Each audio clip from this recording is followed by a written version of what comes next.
харж байна. Хажуугаар нэг цаагаад байгаа шүү дээ. Тэгэхээр ерөнхийдөө дэлхийн хүн ам Монгол улсын хүн амжилсан маань ерөнхийдөө батчих үйлээ их явуулдаг. Дээрээс нь техникийн дор хөгжиж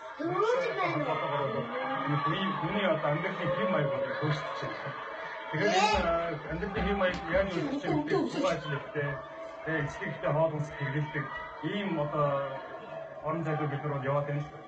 Тэгэхээр энэ жолоо бохоор бол дамжуулж бид нэгдүгээр эрүүл Монгол иргэнийг бол бэлтгэж байгаа. За эрүүл гэдэг нь бол амгаах ухаанд бол зөвхөн бие ядам эрүүл байхаас гадна одоо оюун ухаан сэтгэл за нийгмийн хувьд бол эрүүл байхыг энэ бол эрүүл байна гэж хэлж байна. Тэгэхээр бид хүн болов энэ залуу хүүхдүүдийг өсвөр насны хүүхдүүдийг бол жолоо бохоор дамжуулж зөв одоо үйл төгс одоо бие ядахтай за дээрээс нь оюун ухаан сэтгэлийн хувьд эрүүл за нийгэм хамт олонны дунд бие авч явах чадвартай ийм зөв Монгол иргэдийг бол хэлж байгаа.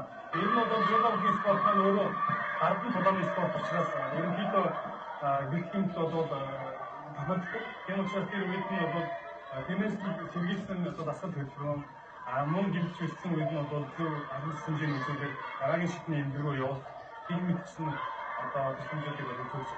Мөн дээрээс нь спортын амгаах ухааны сэргээн засаг гэдэг. Тэгэхээр спортын амгаах ухааны сэргээн засаг бас буцаад одоо гимч зэрэгтэй тусламжаа авах сэргээн ингээд зөвхөн авах гэж үзэж байгаа маань.